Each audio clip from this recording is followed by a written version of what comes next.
Romanos capítulo 11. Leeremos un versículo de la palabra y luego vamos a meditar en la palabra del Señor. Romanos capítulo 11 y versículo 22.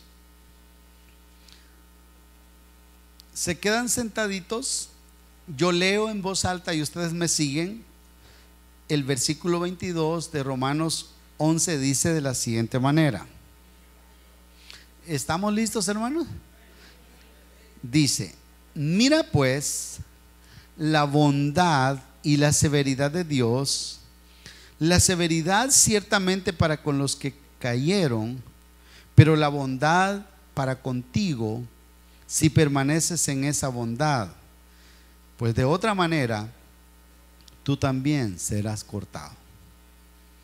Hasta ahí dejemos la lectura. Señor, esta mañana, cuando miramos tu palabra y vemos tu carácter tan completo, no un carácter desmenuzado, desmembrado, sino un carácter pleno, no nos queda otra que adorar tu nombre. Y esta mañana, Señor, permíteme hablar de estos dos aspectos de tu carácter que son vitales para la vida de los que estamos aquí. Señor, ayúdame a traer una palabra, no mi palabra, y ni siquiera una palabra que sea algo que necesariamente nos guste, sino algo que necesitamos. En el nombre de Jesús. Amén.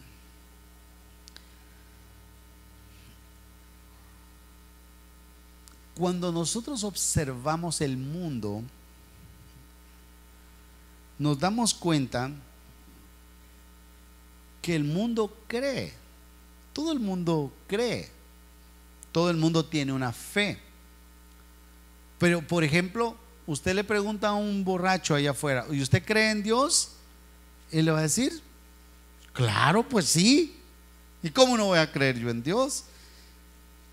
Usted le pregunta a un homosexual y el homosexual le va a decir: sí, claro, yo creo en Dios. Y usted le pregunta a cualquier persona, menos los ateos, ellos creen en Dios. Si usted le pregunta a la gente de la iglesia, la gente de la iglesia cree en Dios. Pero la Biblia dice que también los demonios creen y tiemblan.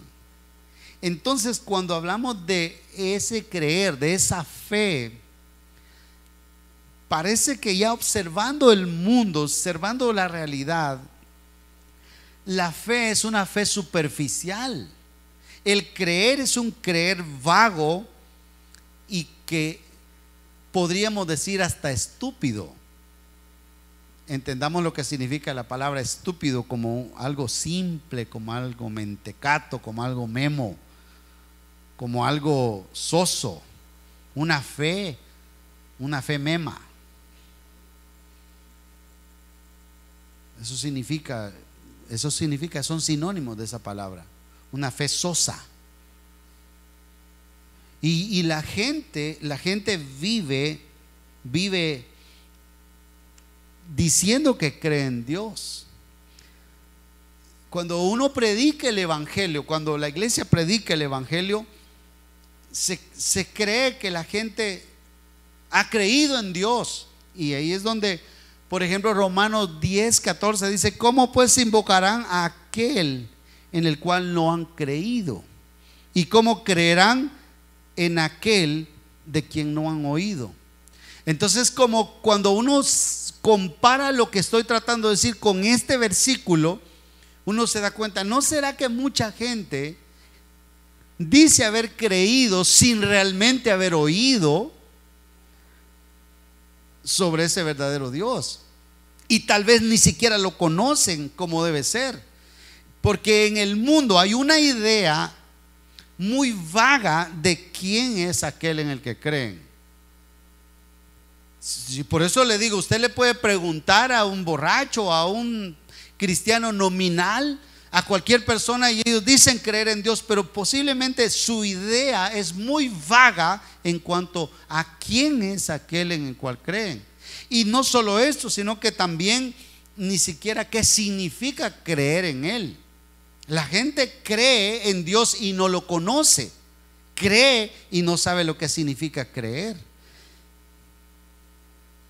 Y una pregunta que uno se hace a la luz del versículo que leímos es: ¿y Dios es bueno o es severo? ¿Qué piensan ustedes? Yo los dejo con esta pregunta: ¿y Dios es bueno o es severo? Si yo les preguntara, hermanos, ¿Dios es bueno?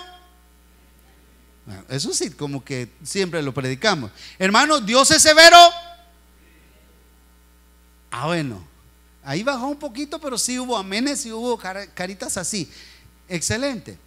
Entonces, Pablo nos señala aquí en este versículo los dos aspectos del carácter de Dios, y quiero que los veamos esta mañana: la bondad y la severidad de Dios. La Biblia está hablando de la bondad y la severidad. Mira pues la bondad y la severidad de Dios. Dios es bueno, pero también es severo. ¿Qué entiende usted por severo? Cuando uno dice este papá es severo, es un padre severo, es una madre severa. ¿Qué entendemos por severo? Es una persona dura, una persona con rigor, es una persona firme. Y cuando hablamos de la bondad de Dios, eso es como que es más entendido, es más fácil decir: bueno, Dios es bueno, eternamente bueno, siempre bueno, quiere cosas buenas para nosotros. Pero cuando hablamos de la rigidez, como según el contexto de lo que leímos del versículo, Dios fue tan rígido, tuvo tanta rigidez cuando dice que Él había llamado, había tomado a un pueblo, no por ser el más grande, no por ser el mejor, pero los amó al pueblo de Israel. Lo amó y lo escogió, lo hizo su tesoro, su real sacerdocio, su pueblo especial, lo amó. Pero un día ellos dice que no creyeron, así dice el versículo. Entonces Dios lo rechazó. Y ahí es donde se ve la severidad. Bueno, uno dice: pero ¿cómo a alguien que uno ama tanto uno lo va a rechazar en algún momento? Pero dice aquí la Biblia que lo rechazó. Y la bondad en el contexto que estamos leyendo aquí tiene que ver con que Él no solamente rechazó a un pueblo, sino que abrazó a otro. Y ahí es donde entra el pueblo gentil, que es abrazado por el amor de Dios sin merecerlo, y entonces nosotros experimentamos la bondad. Ahora, cuando un cristiano verdadero, un cristiano bueno, un cristiano sólido expresa su fe o vive su fe, tiene que tener claras estas dos facetas del carácter de Dios, que son la bondad y la severidad de Dios. Porque si no están juntas, nosotros vamos posiblemente a desfigurar el carácter de Dios, y vamos a hacer que Dios ya no sea el Dios de la Biblia, sino que sea el Dios que yo me construí, el Dios que yo pensé que era el Dios bueno, que normalmente esa es la tendencia. Y así es como sucede. Un escritor que se llama Parker, o de apellido Parker, describe el actuar de la gente moderna y en 4 características, a saber: primero, dice que esta gente moderna se ha acostumbrado a seguir sus propios presentimientos religiosos.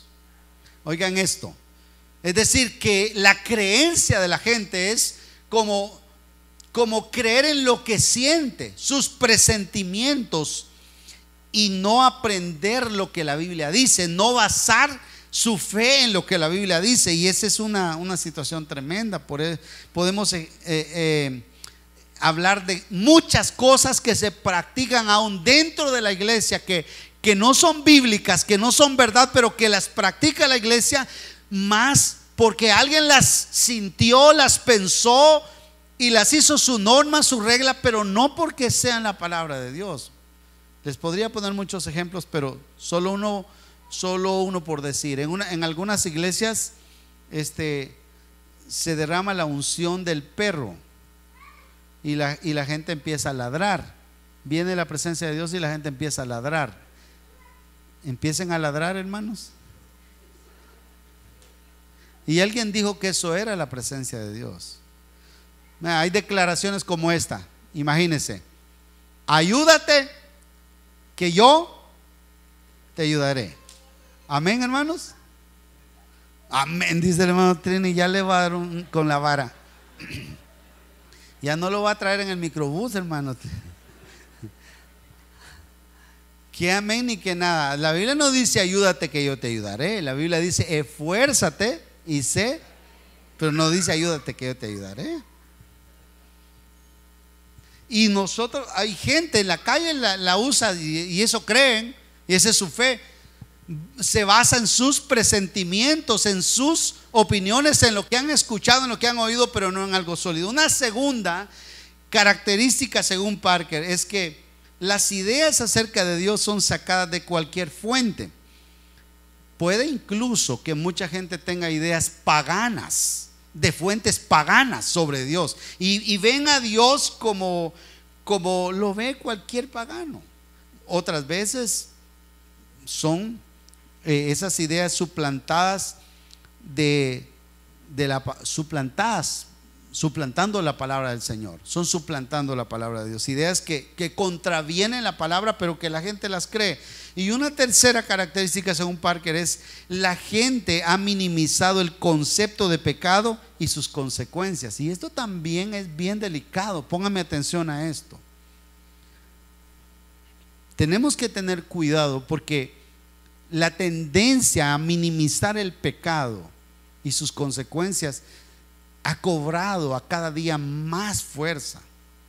Entonces la gente puede estar pecando y piensa que la va a pasar chele, piensa que la va a pasar bien, piensa que no va a pasar nada.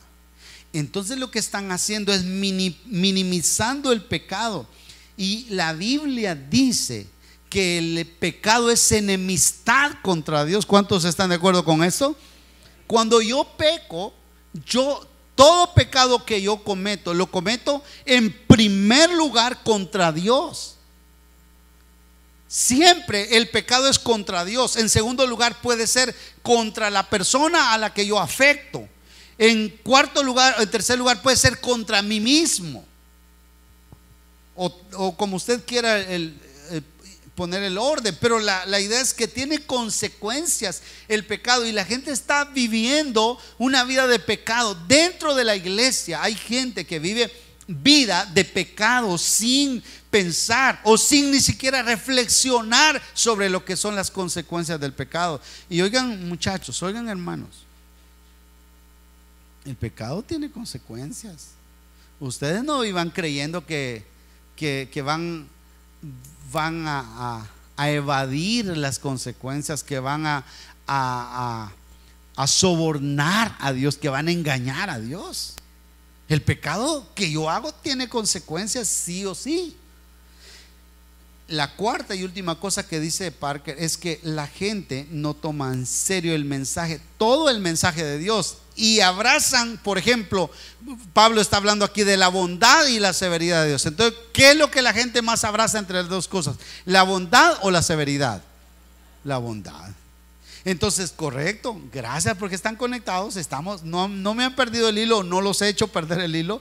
Estamos ahí en esa línea. Nosotros sabemos que la gente abraza más la idea de la bondad de Dios. Incluso, hermanos, hay una teología que algunos le llaman la teología de Papá Noel, o de San Nicolás, o de Santa, como usted le quiera llamar. Y es una teología del Dios bueno, siempre bueno, tan bueno que siempre te trae regalos. Cuando uno ve eso de Dios, uno dice, Dios es bueno. ¿Y es cierto que Dios es bueno? ¿Es mejor que Santa? ¿Mejor que San Nicolás? ¿Mejor que Papá Noel? ¿Mejor que usted? Mejor que todos. Y Él es bueno y no podemos descartar eso. Pero no se puede nunca olvidar la severidad de Dios. Y no se debe nunca pensar en la bondad omitiendo la severidad. O sea que Dios, así como es de bueno, así es de severo. Y hay consecuencias. Hay consecuencias entonces del pecado. Hay que ver las dos partes. Piensen un poquito en la bondad de Dios.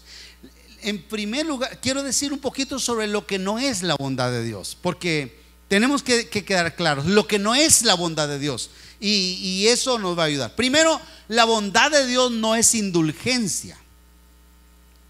Hermanos, ¿qué es indulgencia?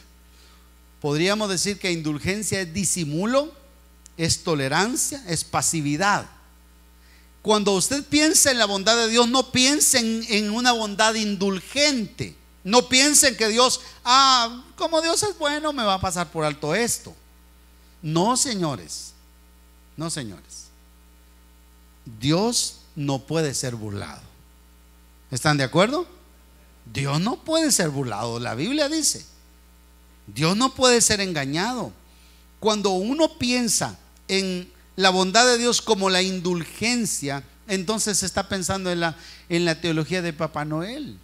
Pero eso no es así, porque si Dios fuera así con ese concepto, si tuviésemos ese concepto de la teología de Papá Noel que les mencionaba, entonces la fe bíblica sería destrozada, porque la verdadera fe de un cristiano, la verdadera fe suya y mía, no está basada en una indulgencia, en una pasividad sobre el castigo del mal, sino está basada en una obra redentora, en la muerte de Cristo en la cruz del Calvario, que paga por mis pecados.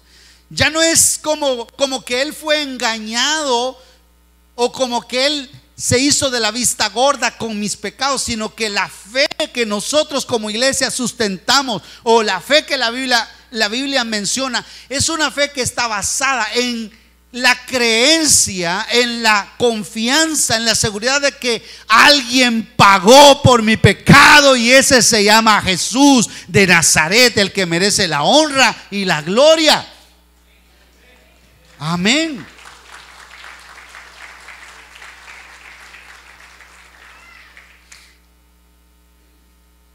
Entonces,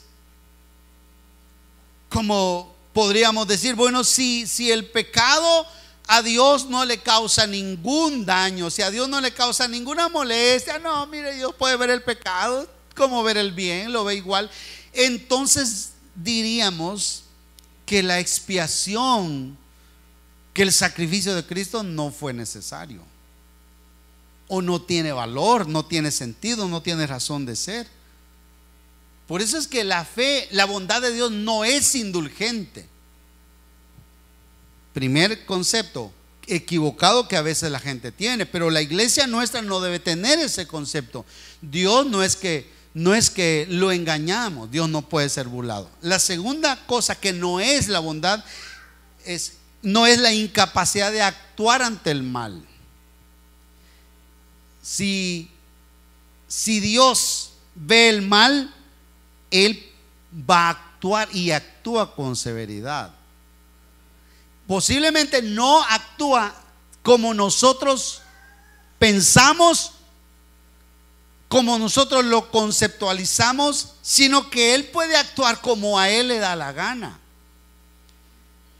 Es posible, y aquí es donde quizá nosotros teologizamos o simplemente pensamos cosas de lo que puede ser. No necesariamente tiene que ser así como una ley, pero es una gran posibilidad que así sea. Les voy a poner el ejemplo de esto. Conocí a una pareja de cristianos. Yo los conocí, yo los casé, yo sé quiénes son, yo sé cómo se llaman. No es una historia inventada. Primero se casaron. Chivo, qué bueno, todo bien. Pero luego, después de casarse, se metieron en la iglesia con todo. Empezaron a servir en este ministerio, en el otro ministerio, y la pareja bien bonita sirviendo y todo. Dios les empezó a abrir puertas. Pero luego empezaron a alejarse de Dios porque empezaron esas puertas que se habían abierto a absorber su vida totalmente.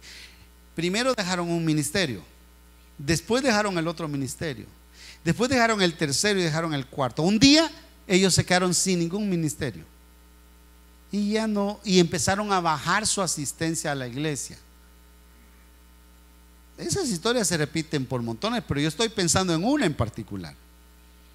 Y pasaron tiempos que alejados totalmente. Un día lo vimos a él tomando cervezas con unos hombres no cristianos en una tienda. O sea, como la de ¿cómo se llama eso? Decrecieron en su, o la decadencia de su vida espiritual se empezó a evidenciar. Luego un día platicando con ellos me dijeron: hemos metido papeles aquí, allá, currículums aquí. El hermano me dijo: mire, yo metí un currículum en un lado y todos mis compañeros quedaron, menos yo. Fui a otro lado y todos quedaron, menos yo. Entonces, cuando uno mira eso, dice: bueno, aquí lo que pasa es que te has alejado de Dios. Y esa es una posibilidad. Yo no estoy diciendo exactamente que así sea, pero Dios puede actuar con severidad. Entonces Dios dice: bueno, entonces vos no me estás respondiendo en nada, no me estás honrando. Ustedes podrían hacerle exégesis y quizá deberíamos estudiar qué significa la palabra yo honro a los que me honran. Sería bueno que lo hiciéramos. ¿Qué significa eso? ¿Qué está queriendo decir Dios ahí? Pero cuando hablamos de que la bondad de Dios no es la incapacidad de actuar ante el mal, estamos diciendo que Dios en algún momento Él desea lo bueno y solo lo bueno para sus criaturas, pero Dios actúa cuando ellos hacen el mal. Y es ahí donde viene la severidad de Dios. La incapacidad de Dios de actuar ante el mal no es la bondad, porque entonces estaríamos diciendo que Dios desea lo bueno, pero cuando ve lo malo no puede hacer nada, que Dios es impotente. Ahí quedaríamos con un Dios bueno que quiere hacer el bien, pero que simplemente no sabe qué hacer con el dolor de la gente, ni causado por su maldad o con el mal en la vida de la gente. Tercero, la bondad de Dios. Esto sí es la bondad de Dios. La bondad de Dios podría ser descrita en varios aspectos, pero le voy a mencionar uno. La bondad de Dios es su generosidad cuando Él da. Vean esto, hermanos. Quiero que veamos Éxodo 33, 19. Aquí en pantalla, tal vez en pantallas nos presentan Éxodo 33, 19, y dice: y le respondió: yo haré pasar todo mi bien delante de tu rostro. Moisés, acuérdense el contexto, Moisés le está pidiendo a Dios: Dios, mostrame, quiero conocerte, quiero verte. Y él le dice: no puedes, porque si tú me ves vas a morir. Pero él le dice: pero yo quiero. Él insiste y le muestra Y Dios le respondió: yo haré pasar todo mi bien delante de tu rostro.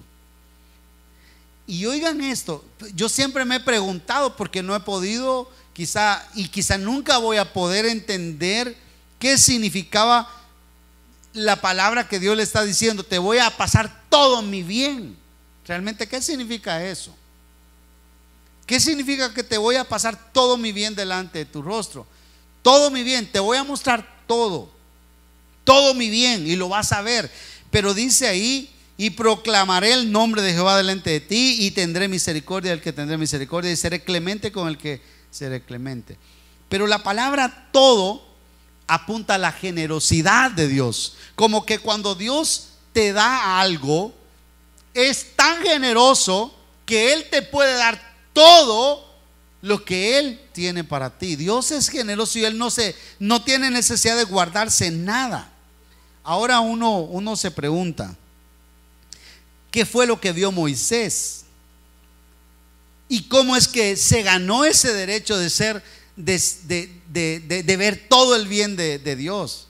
No es que Moisés hubiese sido un tipazo que lo merecía, porque ninguno merece la generosidad de Dios, ninguno merece la bondad de Dios.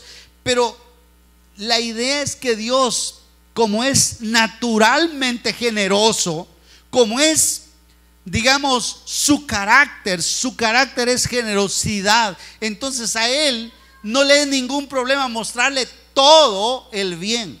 Y eso es lo que hizo con él.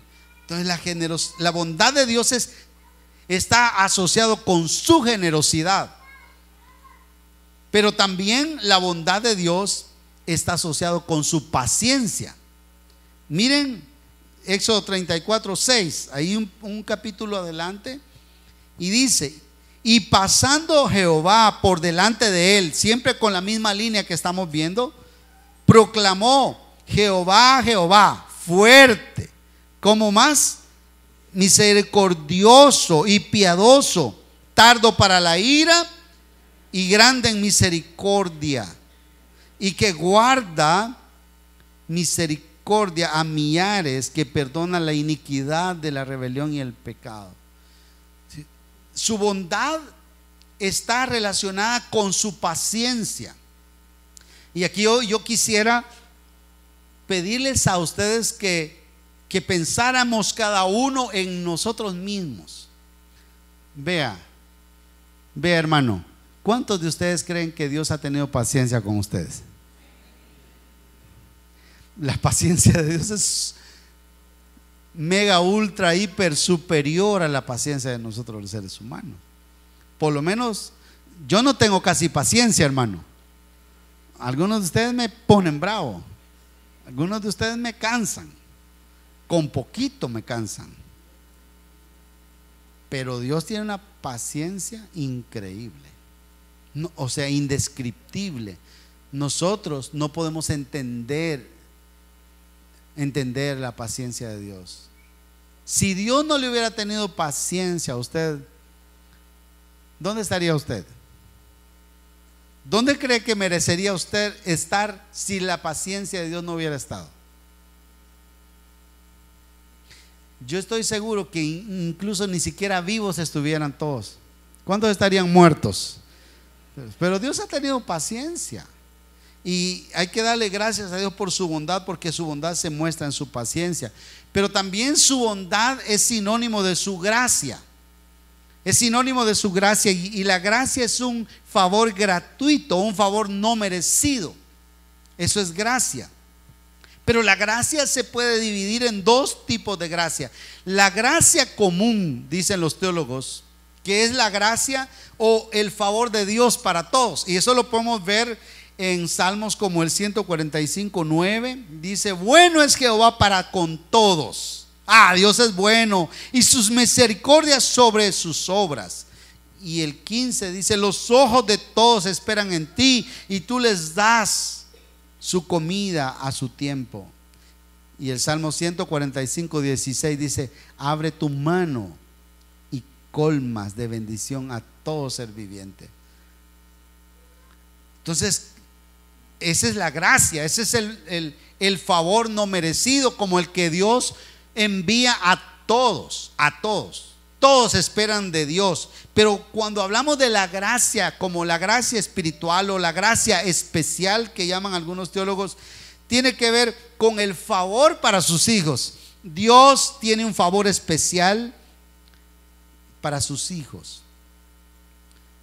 Alguien dijo que hablar de la gracia de Dios o trazar la gracia de Dios desde el modo bíblico sería esto, y lo leo así como este escritor lo dice: el modo bíblico de trazar la diferencia sería decir que Dios es bueno con todos en algunas cosas o en algunas maneras, y con algunos en todas las maneras. ¿Notan la diferencia? Dios es bueno con todos en algunas maneras, y con algunos en todas las maneras. Hace la diferencia entonces entre cómo la gracia, como el favor inmerecido se manifiesta. Por ejemplo, yo me jacto, hermanos. Yo no sé si usted se ha podido jactar. Quizás sí, todos, quizás nos jactamos, los hijos de Dios nos jactamos.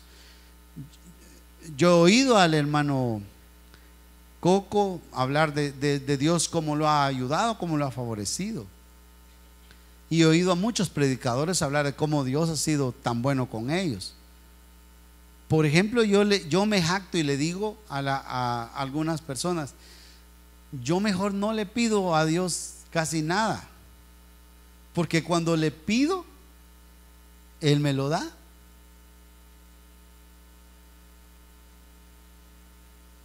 Fíjese, a veces ni siquiera he pensado bien las cosas que necesito y Él me las da. Entonces mejor no le pido. Tengo días de no pedirle, tal vez así una cosa material. Tengo rato de no pedirle, que años quizá de no pedirle algo material, y Él me lo da. Pero junto con lo material, Él me da lo espiritual. Entonces, para mí, yo soy del último grupo, que Dios es bueno conmigo de todas las maneras. O es decir, con algunos Dios es bueno de todas formas. Los bendice materialmente, pero también los bendice espiritualmente. ¿Cuántos de aquí son objeto de la bendición en la que Dios bendice en todas maneras? Vamos a ver, levanten la mano. ¿Quién se siente bendecido en las dos maneras? Bueno, me gusta.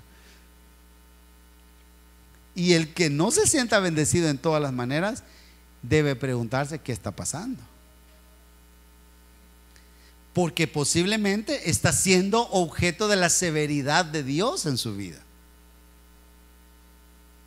Fíjese, hermano, qué complicado esto. Fíjese, yo le pedí al Señor una esposa hace un tiempo y ella me fue a buscar. Y no se me quitó hasta que me atrapó. Yo le pedí al Señor, le dije al Señor, cuando empezamos la obra aquí en El Salvador, empezamos nuestro ministerio, mejor dicho, porque la obra ya estaba y quiero ser honesto ahí, pues cuando empezamos nuestro ministerio en la obra aquí en El Salvador, empezamos a ir a Providencia. Providencia fue la primera iglesia, allá por la Ceiba Preñada, y empezamos a ir y íbamos a pie. No teníamos, bueno, yo vine con una moto de Guatemala, traje mi moto, una TT500 preciosísima. Entonces, pero yo no podía llevar a los hermanos en la moto.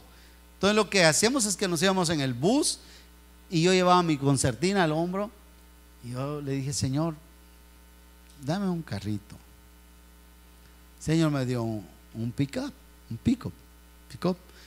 Dice: Señor, después nos mojamos, ¿qué hacemos? Nos estamos mojando. Me dio el camper para el carro. Señor, mira, no está bien, necesitamos. Entonces me dio un microbús. Avión no le he pedido porque no hay donde parquearlo, pero si se lo pido, creo que me lo da.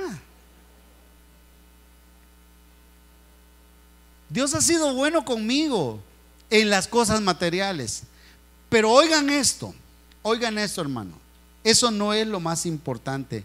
Alguien escribió y esto me encanta. Dice: pero las misericordias de Dios en el plano natural, por abundantes que sean, se empequeñecen ante las bendiciones mayores de la redención espiritual.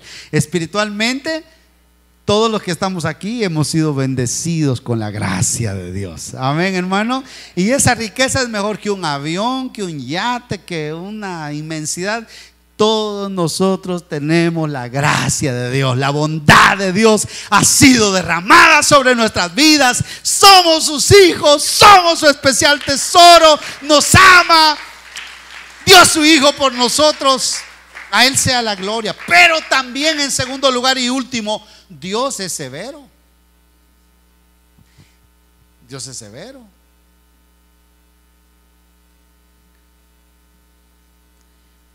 Y un día, predicando sobre la ira de Dios aquí en la iglesia, una hermana me dijo: ¿quiere decir que las enfermedades que a uno le vienen son producto de la ira de Dios? Y yo le dije desde aquí, porque ella desde ahí me preguntó: ¿puede ser? No significaba que todas las enfermedades que vienen a la vida de uno son producto de la ira de Dios o de la severidad de Dios, pero puede ser. ¿Quién dice que no? Yo no estoy autorizado para decirle: mire, usted se enfermó, o esa enfermedad que tiene es producto de la severidad de Dios por su pecado, pero puede ser.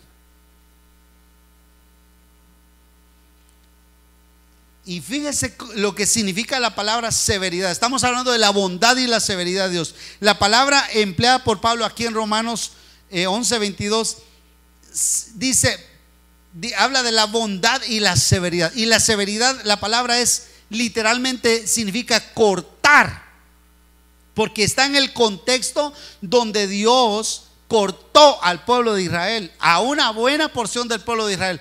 Pero ¿por qué los cortó? Número uno, los cortó porque no cumplieron su misión. La misión, se los he enseñado, la misión del pueblo de Israel tenía que ser centrífuga, pero fue centrípeta. Centrífuga significa que ellos tenían que ir hacia afuera, al mundo, a las naciones, a dar testimonio, a decirle a la gente lo que estaba pasando. Y ellos la hicieron centrípeta, hacia adentro. Y pensaron: la misión es nuestra, nos escogió Dios. Nosotros somos los evangélicos de la iglesia Emanuel y no necesitamos compartirle a los demás. Esa es una cosa. Y entonces Dios los cortó, dice: ustedes no están cumpliendo la misión. La segunda es que cuando Cristo, porque eso está hablado en el contexto del Nuevo Testamento, cuando Cristo viene, Pablo escribe a los romanos, cuando Cristo viene, rechazaron a Cristo. Entonces, como los rechazaron, los cortó. Entonces son dos razones serias para que la severidad de Dios se aplique. Uno, que nosotros no entendamos lo que nos toca hacer. Y dos, que no tomemos a Cristo como debemos tomarlo. Entonces usted y yo, hermanos, entendiendo la bondad y la severidad de Dios, tenemos que tener cuidado. Y no es un mensaje para asustar, sino simplemente que conozcamos un poquito más de Dios. Estamos hablando de lo que conocemos de Dios. Y usted tiene que conocer que es importante lo que Dios dice y lo que Dios quiere. Hermano, eso lo repito de nuevo y lo repito en signos. Es importante lo que Dios dice y lo que Dios quiere. ¿Me dicen amén o no? Es importante lo que Dios dice y lo que Dios quiere. ¿Es importante para usted? Ahí está la cosa. Entonces lo que Dios quiere esta mañana es no hablar a la generalidad. Él quiere hablar a tu corazón y decir: lo que quiero es que lo que yo digo y lo que yo quiero, lo que yo busco, sea importante para ti. Mire lo que dice otra vez. Volvamos a Éxodo 34:7, pero la segunda parte. Está hablando Dios, dice que yo soy bueno,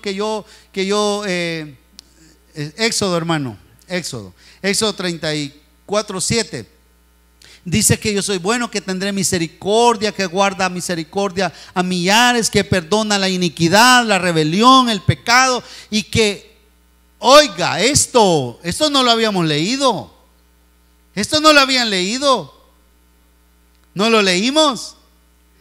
Y que en ningún modo, ¿qué significa eso? En ningún modo tendrá por inocente al malvado.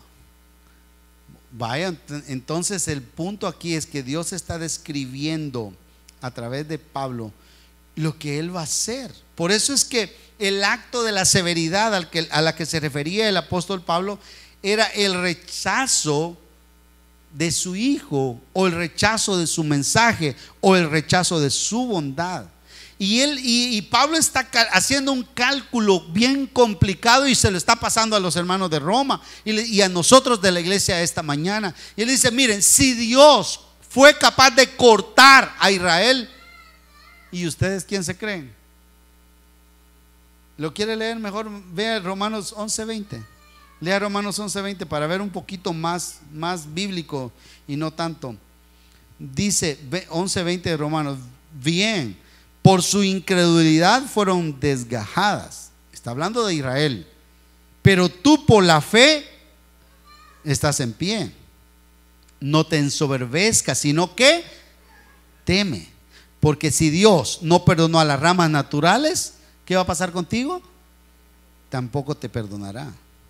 Y por eso es que cuando Pablo, este mismo Pablo que está escribiendo a los romanos de estas dos cosas que pasaron, y lo está haciendo metafóricamente para que lo entiendan facilito, también escribe en Romanos 2:1, una consigna bien complicada. Vean lo que dice Romanos 2:1: por lo cual eres inexcusable, oh hombre, quien quiera que seas tú que juzgas, pues en lo que juzgas a otro te condenas a ti mismo, porque tú que juzgas haces lo mismo. Mas sabemos que el juicio de Dios contra los que practican tales cosas es según verdad. O sea, no habrá engaño, sino que va a ser ni más ni menos. Y versículo 3: ¿y piensas esto, oh hombre, tú que juzgas a los que tal hacen y haces lo mismo, que tú escaparás del juicio de Dios?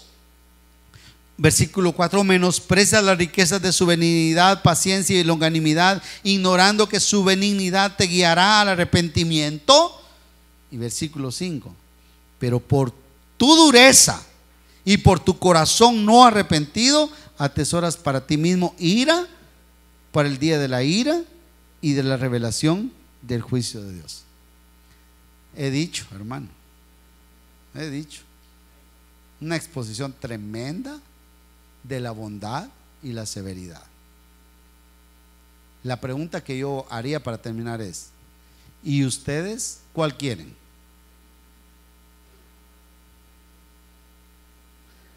La lógica me dice que todos queremos la bondad, pero no vamos a tener la bondad sino la severidad, en la medida que rechacemos la bondad de Dios.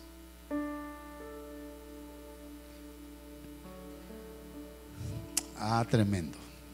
Que Dios nos ayude. Yo quiero su bondad, hermanos. Yo quiero su bondad. No quiero su severidad. Y piense esto.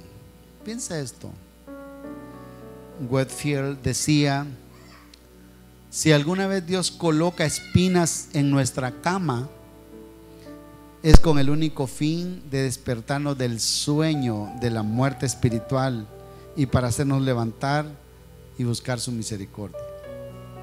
Entonces Whitefield pensaba que los hombres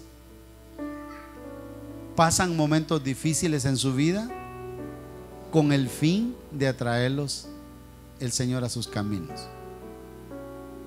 Pero oiga eso, oiga esto otro: o si somos verdaderos creyentes y Él todavía nos pone espinas en la cama, es con el único fin de impedir el castigo que trae el juicio de Dios.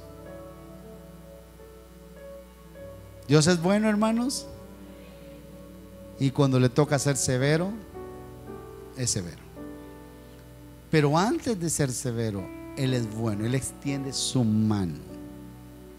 Dice al pueblo de Israel: todo el día extendí mis brazos y los llamé y les pedí que vinieran, y siempre rechazaron.